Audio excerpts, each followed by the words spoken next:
Hello, everybody. You're listening to Crunch Squad. It's a podcast within a podcast wherein we discuss the rules, the mechanics, and the number crunching behind this colossal game of Dungeons and Dragons.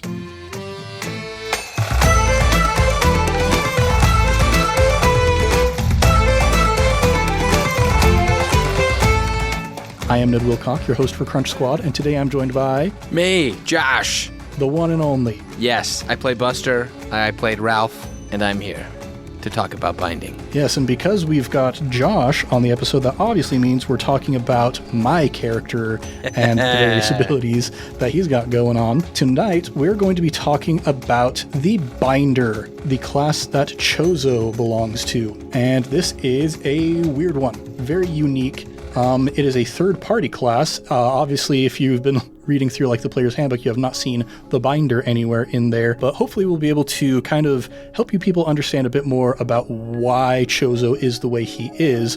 A lot of the character choices that I've made for him are pretty directly inspired just by what is already in this class. But just like a little bit of top level, what is the Binder even? And we're not talking 3 rings or 2 rings. No, we're talking 3.5 rings.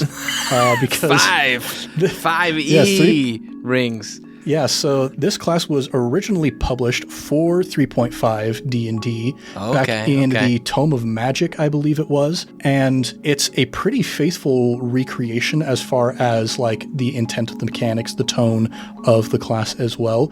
But, you know, Wizards of the Coast wasn't recreating it for D&D 5e, so Mage Hand Press decided to take it on themselves to convert it over.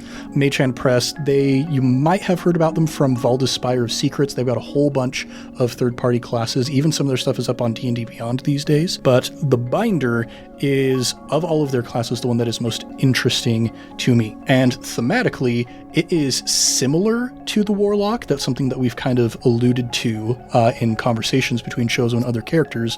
But the difference here being that a Warlock gets a whole lot of powers. They get all of their power from one big, powerful entity, whereas the Binder gets their powers from a whole bunch of smaller entities called vestiges. The idea being that these vestiges are, you know, maybe they are a forgotten dying god, or maybe they are a hero who attained great power but have been forgotten to time. These beings that kind of exist outside of reality that once held immense power, but are now kind of out of people's memories, and they're just desperately hoping that somebody will ask them for a little bit of their very specified sort of area of expertise and give those powers to them. That, in a nutshell, is what the Binder is all about. Now, I've always thought of Warlocks as like not a very wide, like varied class, but very deep. Mm-hmm. Like it's like your Warlock patron doesn't give you a ton of stuff to do, but the stuff they do give you to do is like really powerful. So the vestiges, like the Binder, it almost seems like the inverse of that. Like it feels like rather than having like a super deep well in like one specific area, it feels like you have a lot, like a huge, maybe somewhat more shallow depth, like, but much wider array of possibilities. Yeah, you look at like the Fiend Warlock, for example, what Malamara was playing as, you know, later on the Celestial, but it's all very much about like you made a pact with the devil, and every single power you get is on some layer of depth of the kind of power that a devil might have. Whereas a Binder looks at all of these various vestiges all across the spectrum and says, okay, well, this particular vestige, Blue Tongue the Trickster, he was really good at skill proficiency, kind of a roguish sort of type, and good at disguising himself. So he gives me some very roguish abilities, this very specified area of expertise. Or you might look at Asclepios the Physician, who was a very, very good healer. And so if I bind to him, I can get some really good healing abilities. And it's all about having very sort of specialized vestiges that give you a very specialized skill set at any given time when you are bound to them. Now, is this, like, these vestiges, is this stuff that's, like, lore structured into into any of the canon worlds? Or is it, like, did Mage Hand Press kind of, like, come up with all these different names of these different vestiges? And, like, could you skin them if you had, like, different like a different type of binder you wanted to play. Like I think you and I talked about this one point because I had joked about making a Warforged that like had like different like core ability. Like I had talked about like actually like making a bunch of different classes of this Warforged, and he would basically like input different like discs to run the monk thing or the ranger thing. And then his Warforged shape would kind of change to fit that different class. And you had mentioned how that kind of was binder-esque. There's, if you were to imagine like having a robot who they pop off their gun arm so that they can put on a chainsaw arm. Yeah. It's a pretty similar sort of idea you have here. That the binder, every morning when they wake up, they get to choose which vestiges they're bound to. So one day your binder might be the healer, the next day they might be the tank, the next day they might be the DPS spellcaster. And it's all about being able to have a lot of different tools in your toolbox that you can pick and choose from. I mentioned in the Crunch Squad about druids that's why I really love druids, why I picked it for Fleeple is because they have a very wide toolbox. This toolbox is so wide that you can change your role in the party every single day, essentially. It's very cool. It's very fun. Like that is I also think this is like such a great class for someone who has a lot of knowledge of the game itself. Like for a DM, it's a very like it definitely is. This does not feel like a beginner D&D player class. Like Absolutely I would not. never recommend this to like a first-time player. Yes, this is a ridiculously crunchy class. Very cool. Because it's a very cool class. Each time you change to a different vestige, suddenly your attack modifiers are different and the resources that you're tracking are different, because sometimes it'll be like, okay, when I'm bound to this guy, I can add my charisma modifier to the damage I deal with spells, but then when I switch to another guy, I add my charisma modifier to my ranged weapon attacks instead. And so you can't just like write down on your character sheet, these are my attack modifiers, because it changes every time you switch out to a different vestige. But with your question about like the thematics of the class, sort of the reflavoring, the reskinning, one thing that is interesting about this class, and this is something that goes back to the original 3.5 version, is the thematics, I feel like, are more specific with this class than we see in a lot of other classes. You look at like a bard, the idea is that you cast magic through like the magic of creation, and maybe that is singing, maybe that is dancing, maybe that is creating visual art. There is, a certain amount of breadth that you can get, whereas the flavoring that they give you in the text for this class is pretty specific, and it would take some work. It would take some work to reflavor some of it. Well, I think you can reflavor it easy enough. The version of the binder that they present is one that I'm not honestly a huge fan of. The idea is that binding magic is forbidden because every time you bind to a new vestige, vestiges are these hungry, desperate, possessive beings. And as soon as you bind yourself one, you have fractured your soul. And the more pieces you fracture your soul into, the more questions there are of like what happens to you in the afterlife, how much of you is there left, with all these different voices kind of rattling around in there. You're selling shares of yeah, exactly, of your IP, and your IP being your soul. Yeah, so the version that Thomas and I have kind of ended up settling on is a much more altruistic way of looking at it, where Chozo is trying to find these people who have been forgotten and just don't want to be forgotten. Yeah. And I think that's the thing that a lot of people can relate to, is not wanting to be forgotten. And so it becomes a much more merciful sort of class in the way that we've sort of reflavored it. So could you say it's something of like a summoner class? Because it does mention here about like what druid you're for summoning, because you are kind of summoning forth these vestiges to some degree. And like, yeah, to a certain degree. And that's one of the other sort of thematic effects that comes with the class, is every time you bind yourself to a different vestige, it manifests itself in some way by altering your physical appearance. And so that's where we see with Chozo, I've kind of taken this a step further. Each vestige that you bind to has in its entry a physical trait that it imparts to you. And I've taken those as they are written in this text here directly, but then I've added to that because I'm a little bit of a bird nerd, not nearly as much as, my friend Paul, who kind of got me into it, or definitely not nearly as much as someone like Brennan Lee Mulligan.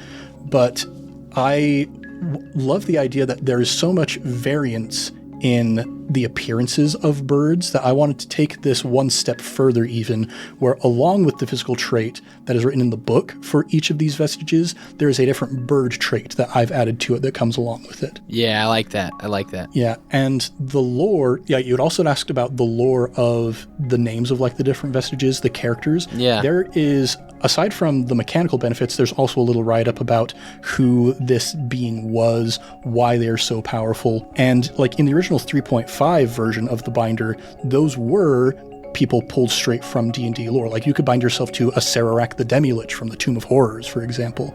These very, very classic D&D characters. Obviously, Mage Hand Press can't use that intellectual property, so they've altered it. But yeah, I find that the flavor they've given to these individual vestiges is fun enough that I haven't felt much need to reflavor it. But, as long as you've got a cool DM, then I see no reason why you shouldn't be able to do a bit of reflavoring with that if you feel like you want to. Well, and I think it's nice that you're going with what as the class is presented by Mage Hand, because I feel like, especially because it's such a unique third-party class, it'd get even more confusing for the listener if you were also like trick flavoring it like on the fly. Mm-hmm. But this is really cool. I'm excited to dive into, I think, more of the details. I feel like some of this reminds me of learning about like a board game where it's like, okay, we've covered the basic goal of the game, the rules, and some of the language. But you really have to start I feel like you have to start diving into the specific features to start seeing exactly what the class looks like inside it. Yeah, so now we've got this broad outlook. Let's start digging down into the specific mechanics. And one thing that we'll discover about this class is that the core mechanics themselves are pretty simple. It's not a very long write-up here. The complexity comes from the fact that each vestige you bind to has its own block of new abilities that it gives to you that you have to keep track of. So I think we'll go through the core abilities, and then we'll take a look at a couple of those vestige entries to give us some examples of the different things you can do. And how it's minor spirits is its whole deal too. There's a bunch of, that's a whole list as well, separate from the vestiges. Yeah. So we'll start laying out kind of the different groundworks of how you get to choose from all of these different options, and then we'll drill down into some of the specifics of those options. So starting off, it's a D8 class, the most common hit die in the entire game, nothing too crazy there. Proficiencies with light armor, medium armor, simple weapons, no tools. They want it to be a pretty blank canvas, because as you start binding to different vestiges, they will give you more proficiencies in all sorts of different things. One vestige will give you proficiency in heavy armor. One will give you proficiency in crossbows and various other specific weapons, proficiencies in various tools, languages, etc. So they keep it pretty light here at the very beginning. But then starting at first level, we get the soul binding feature. This says, in your studies you have uncovered the means to pierce the veil of the planes and call to what lives beyond. You learn how to summon a vestige and bind it to your soul, using a binding ritual. The ritual. You can spend 10 minutes conducting a special binding ritual which entails the drawing of vestiges, drawing the signs of vestiges in chalk, calling each by name, and performing other more esoteric acts. During this ritual, vestiges manifest tangible signs as they press against the boundaries of reality and find purchase within your soul. This is the most 3.5 D&D thing out of this whole class. This kind of detail is was all over 3rd edition. It's so specific, and the language it's using. This feels like one of the things that probably has not seen a lot of changes since its invention. Yeah, and this is another place where I've kind of tweaked the flavoring a little bit, because the most important thing is that mechanically you're conducting the ritual. You are taking that action, that 10-minute ritual in order to make the change.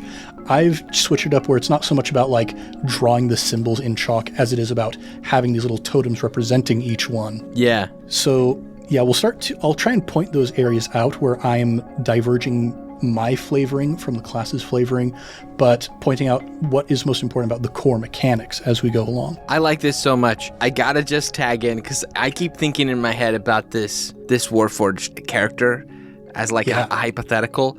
For some reason, you talked about him taking his arm off and whatnot. The thing that keeps running around in my head is in a dystopian universe where there was future and there was modern era and then past modern era, and now it's D&D themed again. I love the idea of a Warforged guy that is finding cassette tapes. And each cassette tape is like a vestige, and he has to like plug it in and play and get access to that vestige. That just like, I think this is the area I feel like you could probably play around with quite a bit in terms of like the flavor of it. Yeah, you could see it being like this 10-minute ritual. Instead of drawing chalk circles, I plug in this cassette tape and I have to fast forward through it to write from that magnetic tape to my internal RAM, that kind of thing. You got to get it on your iPod Nano to exactly. Talking to all my millennials here. Anybody, all you young people don't know what I'm talking about. I think most of our audience is probably on our similar level, but we still welcome those of all ages. Absolutely, yes. Anyway, I'll stop interrupting. Please continue. It's all good.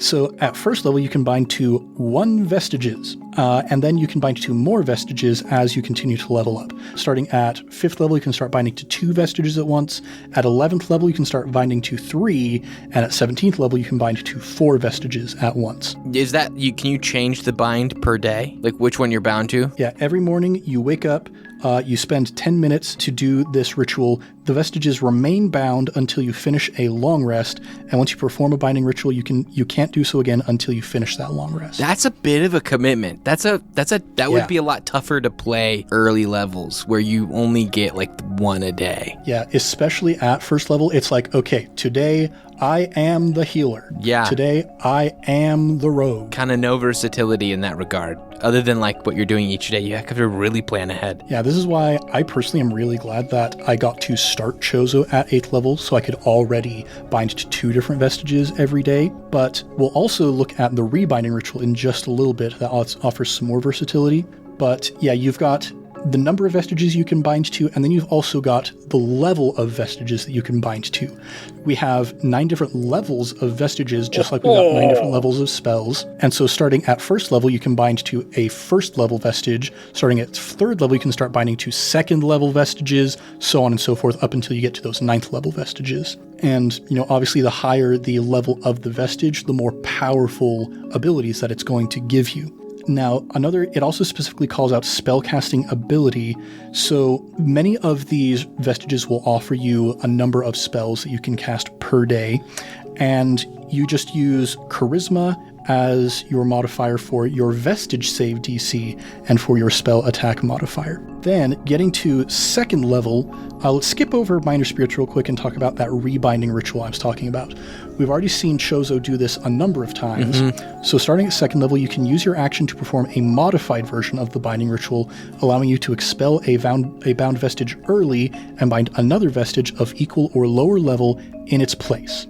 Any of the effects created by a dismissed vestige immediately end, and once you use this feature, you can't use it again until you finish a long rest until you get to 15th level, at which point you can rebind 2 vestiges at once. But you can still only do that once per day. And is that locked in like that? So like you're 8th level as Chozo, and you can have 2 vestiges. When it talks about rebinding, you could rebind 1 of those vestiges. Yep, I choose 1 of the 2 that I'm bound to. I get rid of all of those abilities and effects and replace it with the new vestige of equal or lower level. So it's kind of like a jerry rigged, like Jimmy rigged, like a 3 vestige bind. Like it's not essentially, but you could sneak a 3rd one in there once per day. Yeah, and it's already proved to be very useful. We had in the battle against Ratline and his cronies, very quickly I realized, this isn't a melee fight we're getting into, so I'm going to unbind from my melee fighting vestige and swap over to my ranged combat vestige. Are effects of both of the 2 vestiges you have like constantly at play? Yeah, so this is where we start to see these weird combinations of like Chozo has, at the same time, he's got this red cardinal plumage and also this hummingbird plumage, which are the bird effects, but then the sort of vestige effects you get as well, the embers coming out of the mouth and the nostrils, those are the effects of Evocatio the Red, and then that weird after imagey kind of thing, those are the physical trait of Orzi the Maimed Duelist. This is helping so much. Here's the deal. You are so creative, Ned, and you add loads of flavor on whatever you're making, and so I don't know that I would have keyed in that all of those interesting, unique things were tied to features of your class. Like, I kind of just assumed Chozo just had, like, embers in his mouth all the time. Surprise. Yeah. So this is a really fun example of, like, they've done a lot of the heavy lifting thematically for me already with this class. It makes me think of, there's a moment in Critical Role Campaign 2, I won't try and get too deep into spoilers, but they go to Rumble Cusp Island, and there's a lot of very interesting, very specific kind of stuff that happens there. And all of that exists because Matt Mercer read the flavor text for a monster in Volo's Guide to Monsters. He actually looked through the flavor text instead of just looking at the stat block and was like, holy cow, this is amazing. An entire arc of our campaign is going to be just this one monster, basically. Yeah, that's legit. So yes, that is, we talked about the rebinding ritual. The other thing that you get at second level is minor spirits. So now we've got our vestiges, our big, powerful things that give us the most of our abilities. And these minor spirits are in their own kind of bucket off to the side. The main thing that we get from our minor spirits is a consistent bonus action attack that we can use every turn. So beginning at second level, you can use the runoff energy from your binding ritual to enlist 2 minor spirits to your service selected from the minor spirits list. These spirits manifest faintly around you, though you can cause them to become invisible or return to visibility once on each of your turns with no action required. You can bind additional spirits to your service as you gain additional levels in the class, as shown in the binder table. Starting at 5th level, you can bind to 3 minor spirits. At 13th level, 4 minor spirits. And then at 18th level, you can have 5 minor spirits at once. These are kind of like feats, essentially. Like, they're like minor feats. Yeah, and every time you gain a new level, you can choose to replace one of those minor spirits if you want to. So let's just talk about, a couple of the minor spirits that Chozo is bound to. Let's look at the weird, for example. Or no, it's not. Where is it? The strange. That's what it's called. So the flavor text for the strange is, the shifting, incomprehensible form of a strange must originate in a far-off dimension whose rules differ from our own. As a bonus action, you can use the strange to force a creature you can see within 60 feet of you to succeed on a wisdom saving throw, taking 1d4 psychic damage on a failed save. So this is the common structure that we see for each of these minor spirits. Is this is kind of what it looks like, and this is the attack that you get from it with your bonus action. So with the Torchling, for example, the Torchling is a flickering living flame, a minor elemental spirit of elemental fire. As a bonus action, you can make a ranged spell attack with it against any creature within 60 feet of you, dealing 1d6 fire damage to it on a hit. So it's kind of picking and choosing what kind of damage do I want to be dealing, and also do I want to be doing do I want to be making an attack roll with this bonus action, or do I want to have my opponent make a saving throw? So something like the Strange, for example, 1d4 psychic damage, not many things have resistance to psychic damage, so it's going to be a pretty consistent way to deal damage. But you can get a little bit more damage if you use the Torchling, but more things might be resistant to fire damage and they might have a higher AC. So again, it's all about having a lot of different options in your toolbox. Based on the creature that I'm fighting against right now, if it has a high C, I'll probably use one of my minor spirits that forces it to make a saving throw. If it has a low AC, I'll probably use one of my minor spirits that lets me make a ranged attack roll, etc., etc. And that's where the fireball came from. The fireball itself came from one of the vestiges I was bound to. Is that Evocation the Red? Yep, Evocation the Red. So the minor spirits are all about just like the little bit of extra damage you can get with your bonus action. I jumped into vestiges, my bad. It's all good. But then aside from the ability, the combat ability that gives you, there's also just other stuff that you can do with it as an action, more as just like a utility sort of thing. So with the Strange, you can use it to cloud the thoughts of a creature within 30 feet of you with bizarre images, making it impossible for its thoughts to be read or for it to communicate telepathically until the end of your next turn. Or with the Torchling, as an action, you can use the Torchling to start a fire, melt snow or ice, or boil water. So a lot of these little sort of prestidigitation-y, thaumaturgy kind of effects that you can get along with the combat abilities. Kind of cantripy a little bit. Yeah. These do feel like your cantrips, kind of like, right? They don't have like a once a day burn it thing. It looks like these are like passive, continuous resources. Yep, exactly. That's a really good way of looking at it, actually. The minor spirits are your cantrips as a binder, and the vestiges are your spells as a binder, essentially. Though I don't think we're going to get into Chozo's subclass in this episode. That's crazy. It's crazy that this has subclasses. Just this is such a fully fleshed out class. Yeah, we'll talk about cantrips when we get to the subclass. But for now, I guess any questions before we start moving on? No, man. I'm just if you haven't yet, you should go check this out and read this stuff. It's very fun, very cool. Yeah, because there's a full version that you can get from like DriveThruRPG or from Mage Hand Press's website, but they've also in their blog got a completely free version that you can just get and look at and use. Let's see. Starting at 3rd level is when you gain access to your esoteric cult. That is the subclass for this class. Like I said, we'll get to that in another episode probably. But also at 3rd level, you gain the Suppress Sign ability. You can use your action to conceal all trait features offered by your bound vestiges. All physical signs created by these traits vanish, but you also can't use any trait features until you use your action to reveal your vestiges traits. So I guess one example, we'll dig into like the full abilities of this vestige later, but one example being in the first battle we had against Ratline, I used the ability of Orzi the Maimed Duelist to jump straight from the ground up onto the roof of the Sylvan Mask. That is a trait feature that I get from Orzi the Maimed Duelist, but if I suppress the sign of Orzi the Maimed Duelist, if I no longer have that weird after image aspect quality to me, then I can no longer use that ability to jump that distance. So it's not just cosmetic. It actually like affects your ability, like capabilities.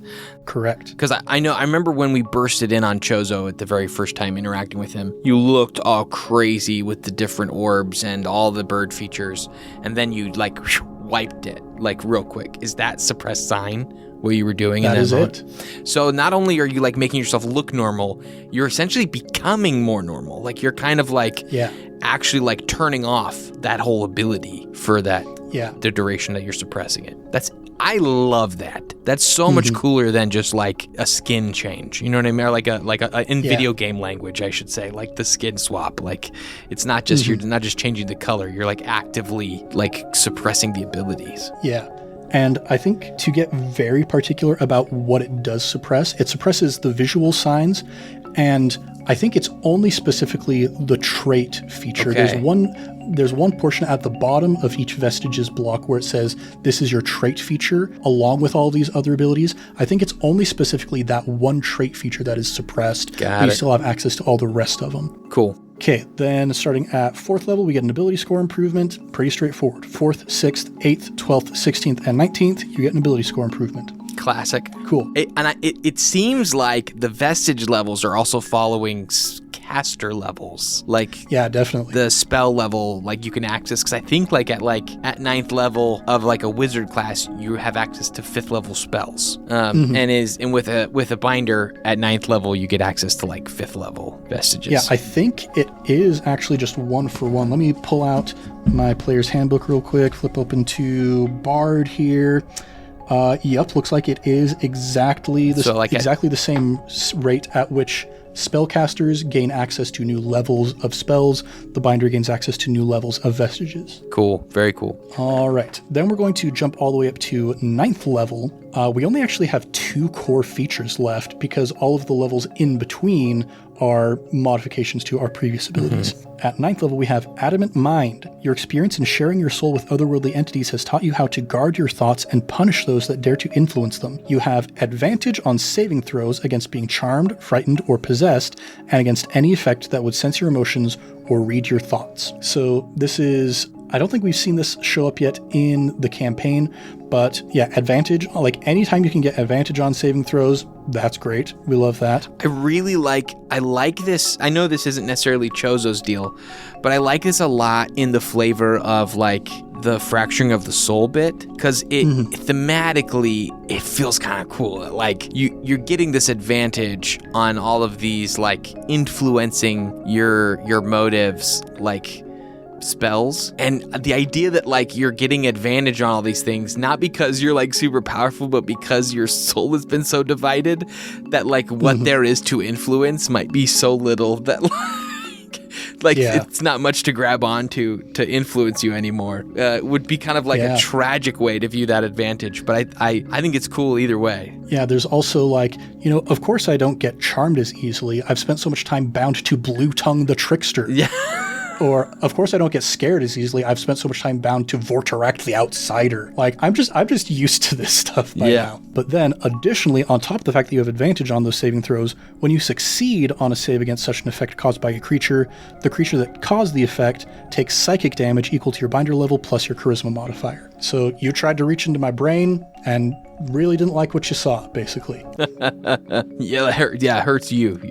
I'm not stuck in here with you. You're stuck in here with me. Exactly. And then up to 20th level, Void Soul. That's a big jump. 9th to 20th. Yeah, because again, along the way, we're getting just ability score improvements, subclass features, improvements to our minor spirits, the rebinding ritual, etc., etc. I just like, usually you get something at like 16th or, like a lot of classes will give you something in there. That's a huge jump. But there is there is so much going on, and you're getting access to like new vestiges and all of the things that because each vestige has its own deal too. It's wild. Yeah. So at 20th level, your soul is so cracked from its inhabiting vestiges that you can surrender the last sliver of your own soul to the void for a time. As a bonus action, you can bind an additional vestige of your choice of 3rd level or lower for 1 minute.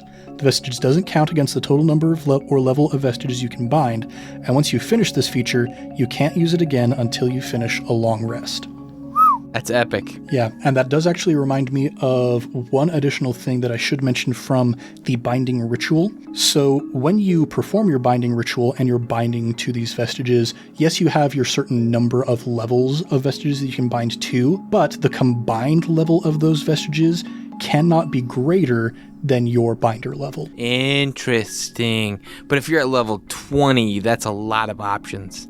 At level 20, you can be bound to up to 4 vestiges. So you can have 4 5th level vestiges. You can have 2 9th level vestiges and 1 2nd level vestiges, that kind of stuff. So you're like, you could, at some point, you could basically be like a one-man party with a bunch of like a casting vestige, a rogue vestige, a healing vestige, and a tanking vestige.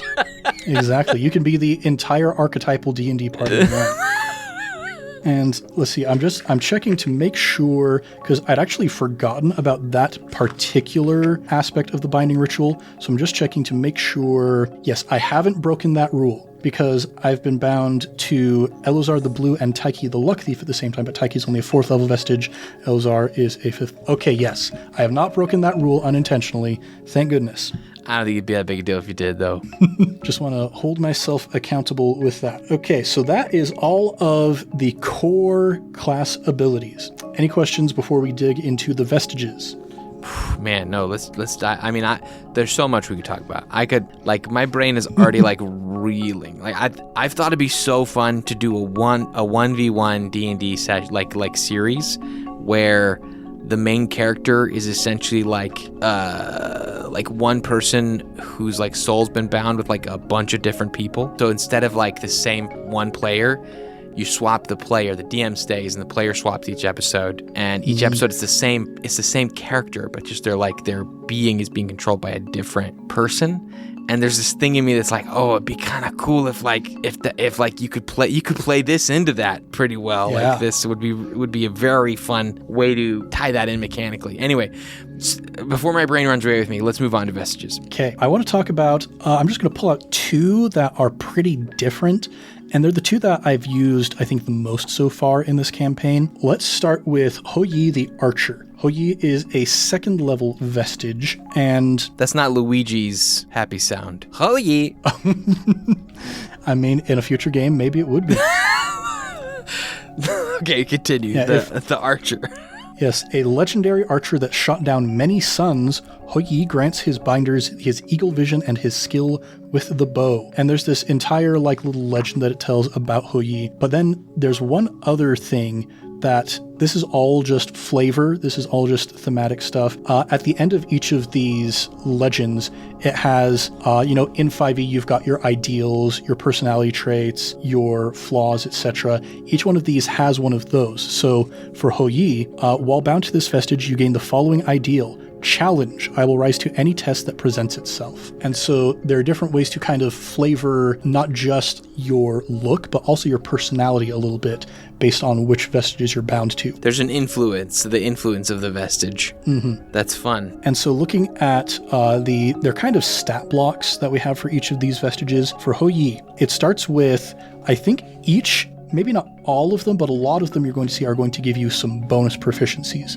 So while bound to Hou Yi, you gain proficiency with blowguns, hand crossbows, heavy crossbows, longbows, and nets. And again, this is the kind of thing where it's like, if you're a first-time player, this is going to be real tough for you, because every time you bind, it's like, okay, wait, do I have proficiency with hand crossbows anymore? So yeah, a lot of stuff to just keep in your mind as you're going along. You also gain the archery fighting style. You have a +2 bonus to attack rolls you make with ranged weapons. Again, this makes it hard to track your attack modifiers because it used to be 7, now it's 9. And so we get some of these that are like, okay, these are sort of pre-existing D&D things that we now get access to, but we also have this unique feature that we get from Hou Yi, the Sunkiller's Quiver. Whenever you would draw a weapon, you can summon the antique but exquisitely crafted longbow and quiver used by Hou Yi. The quiver contains an unlimited supply of non-magical arrows and 9 Sunkiller arrows. This equipment lasts until you dismiss it on your turn, no action required, or you are no longer bound to Hou Yi. A Sunkiller arrow deals fire damage instead of piercing damage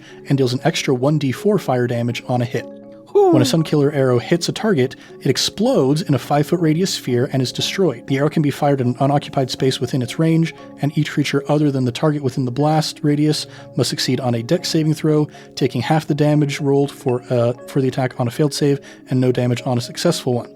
Once a Sunkiller arrow is used, it can't be used again until you finish a long rest, but again, you get 9 of those arrows when you bind yourself. So that's a lot. That's a lot of arrows. Yeah, and I think this is a way that we're kind of making up for the fact that, if you're a wizard, you know that you have this specific number of spells that you can cast every day with these spell slots. So a lot of these, on their own, feel pretty powerful. But again, if you are not bound to these vestiges, you don't really have anything else. So it's a pretty powerful sliver of this one specific area of expertise. But as soon as you're not bound, you can't get that power anymore. Whoa. Hold on, you could get extra attack at 3rd level? Yeah, if you are bound to Orzi the Maimed Duelist, then you get extra attack. But you don't get access to 3rd level vestige till 5th level. Yes. Oh, so that tracks. That tracks normal. 5th level is when extra attack unlocks for most melee classes like that. Okay, cool. Sorry, I'm getting ahead of. There's so much, guys. This is crazy. I'm having trouble not reading on while Ned is explaining. Yeah. So we've already gone through the different features that you get from Hou Yi, but then like we talked about, there is the trait. This is one specific aspect of being bound to this vestige that gives you the physical change and also an extra ability, and that is the ability that gets suppressed by your suppressed sign. So for Hou Yi, while you are bound to Hou Yi, your eyes are replaced with that of an eagle's, bordered by resplendent feathers. Because of this, you can use your charisma modifier instead of dexterity for your attack and damage rolls with ranged weapons. Oh, interesting. Yeah, and so it changes again. Now, not only do I have +1, +2 to archery, and now I'm proficient with heavy crossbows, but now I use my charisma instead of dexterity. So when I'm not bound to Hou Yi, my attack modifier with a heavy crossbow is +2 or +3, I want to say. But when I am bound to Hou Yi, oh boy, suddenly it's +9. So really, and when it's substituting an ability modifier, is it always charisma? Generally, yeah. So this is a very charisma heavy class, which makes sense if you're kind of bargaining with a bunch of these vestiges for pieces of their power. You would need to be somewhat persuasive. Yeah, so charisma, that is definitely your top stat as a binder, but after that, it does get a little you want to diversify your abilities. You want to have relatively equal strength and dexterity and various other stuff so that you can flex between these different roles as needed. And I would honestly, I do think there's something to be said for don't be afraid to pursue a specific type of binder. Like there is like opportunity for all kinds of classes here, but being like someone who can do everything is not always as interesting as like being someone who is good at, specific things.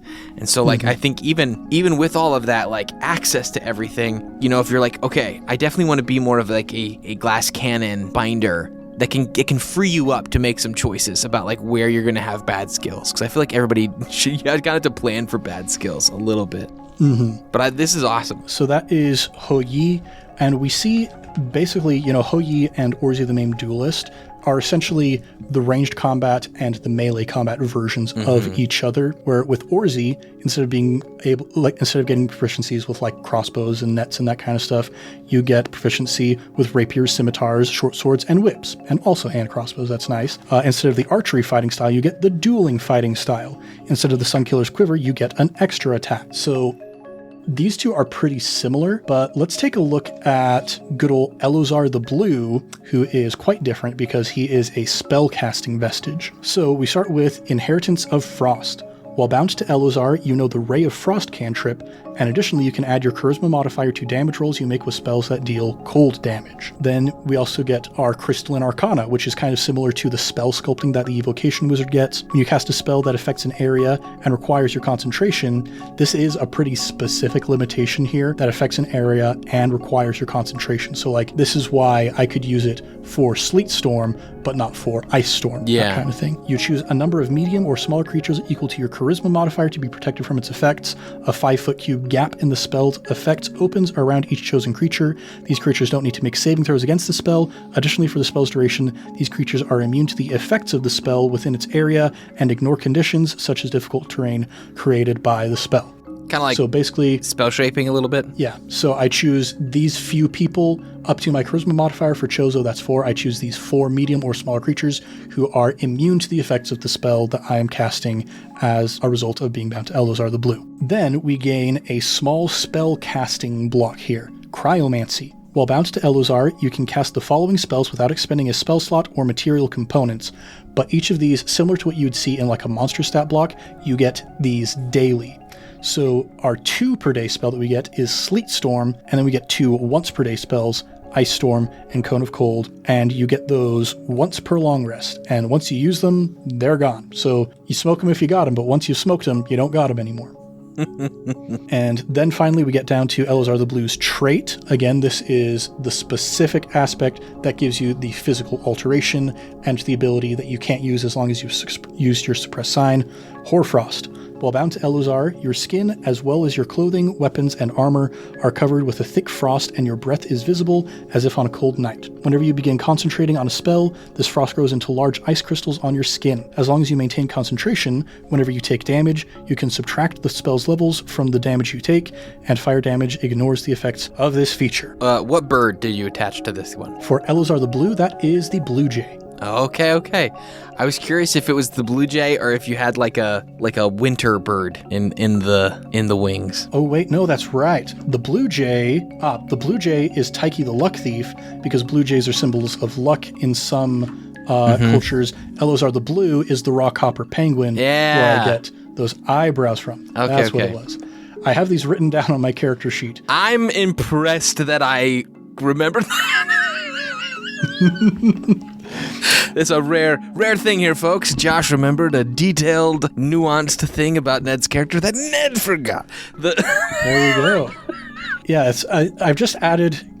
I've added extra bookkeeping for myself to do, as if it wasn't already enough. Well, because, like, you've got, like, so much to keep track of, and then you're like, also, bird things. And then suddenly you remember, oh wait, Elozar the Blue's personality trait. I gained the following trait. I spend much of my time in deep concentration, speaking slowly and methodically when I speak. That's the kind of thing that I probably haven't really portrayed much in the campaign while bound to Elozar the Blue. Hey, that's okay. You spent so much of this campaign being a character whose emotionality is deeply influenced by outside forces. I don't think anybody's going to be upset if you just play the character the way you want to play him. Yeah, and like I said, as we've seen, like with every step along the way with this class, there is so much flavor and thematics that are already baked into the text, but a lot of it isn't necessarily tied directly to the mechanical effects that it gives you. That is a 3.5 edition thing. They love trying to like force you to play certain ways, which was some of like what was the problem with 3rd edition, was a lot of like kind of pigeonholing in certain classes and in specifics. But I do like I like having it and not needing it, but it's like if you need it, it's there. But you don't, but it's not like I feel like 5th edition is very good about not pushing play styles on classes. Indeed. Whew, I have spoken so much. Ned, this is a ton, man. This is a ton. This is meaty. This is crunchy. Yes. And we've only talked about, like, we only dug into the specific mechanics of like 2.5 of the vestiges out of the, oh gosh, I can't even count all of these. There's like 30 vestiges in here. Something like that. 31, right? Isn't there 31? Is that 31? 31 vestiges in the complete binder. Now, okay, there's that actual play. I don't think they're running new episodes anymore, but they were like all bards, and they were all like bombarded. It was like they were all bards, and then they were multi-classed into other things.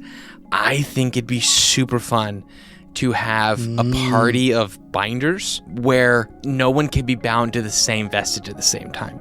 Like you create a little bit more restriction. So it's like, so if you've got these 2 vestiges, I can't use those ones today. I've got to use different ones. You've kind of like got to like barter between each other about like which vestiges you're connecting to, and like you're all drawing from the same pool. That would be a fun like way to push this class to see kind of like what kind of interesting combinations and unique things can occur when you're doing that. And even like with that hot swapping of rebinding, it would create a kind of fun opportunity to be like, okay, I'm dumping this bind for something else, and then now that one's free, somebody else could grab. Like you kind of create like an interesting kind of almost passing the ball a little bit. Would be very fun. Yeah, I could also see this being a fun opportunity for the DM to almost turn into like a dating sim engine where it's all like, yes. It's like, man, Tilo the Colossus did not have a good time when he was bound to your character, but he really likes your character. Taiki the Luck Thief will remember this. Exactly. So you're like building the relationships between the players and the vestiges behind the scenes. Oh man. Well, campaign 3 right there. I love diving into these classes, and I like exploring like not only how like you've chosen to use it, which I think is insanely interesting and super fun. I love also just tossing out ideas, because I feel like that's what happens to me, and how I find classes I want to pursue is I dive into the basics of it, and then I let my brain start to just kind of run with other ideas. And there are so many ideas to run with a class like this. Thank you for being our ever third-party wrangler and sharer of unique things outside of the base standard vanilla resources. It's very cool, and I'm very grateful for it. Yeah. There's a lot of cool stuff out there, even just from Mage Hand Press.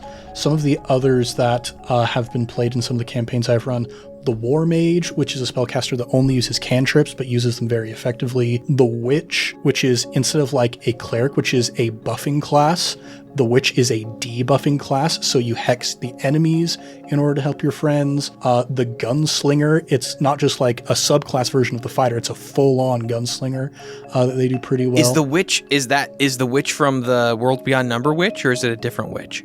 They're different witches, I believe. So the World Beyond Number Witch is super interesting as well, because it is very like, it's a non-aggressive casting class. Like, it is expressly a reactive casting class. So like you're never the one initiating the action. Essentially, you're very much like, you're not going to do powerful magic until someone does something against you, and then you get access to like all kinds of stuff to do against them. It kind of creates an interesting way to play. But there's tons of fun stuff out there. This is very cool, Ned. Thank you. Yeah, everybody, see what you're missing if you're not looking outside the player's handbook. There's so much stuff out here. Oh man, yeah. If you at any point are starting to feel like it's getting kind of boring, or you've seen it all, like, you have not. There is more. Just got to get outside the books, get outside what Wizards showing you, and there's a ton out there. And there will be more even with this class when we get to the subclass episode, but this has already gone on far long enough. Whew. So yeah, everybody, thanks so much for joining us on this long ride. I feel like there are probably still going to be some questions people will have. There's no way we could answer like all of the questions about this class in just one episode, I think. Dude, I'm looking forward to all the comments in the Discord. People being like, oh, okay. Now it makes sense. This is very much needed, and I liked it a lot. So thank you for letting me join you on this journey.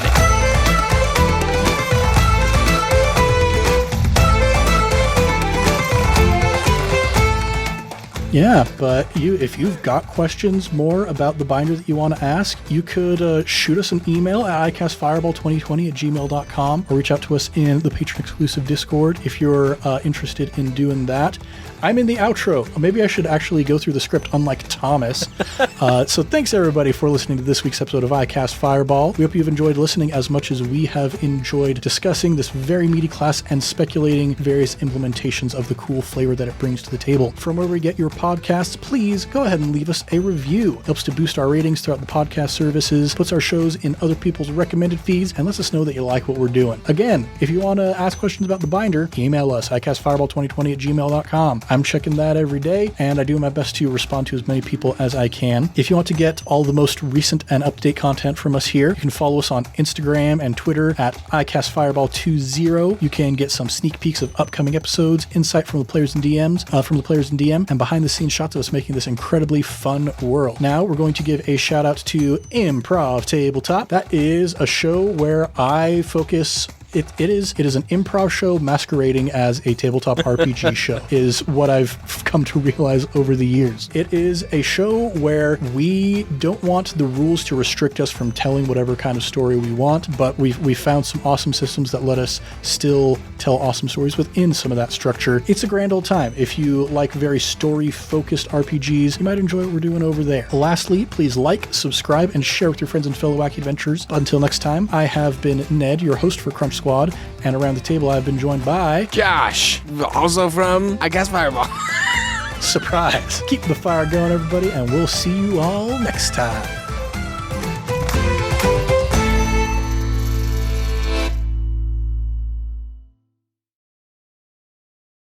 Oh yeah. Oh yeah. Go, Ichi.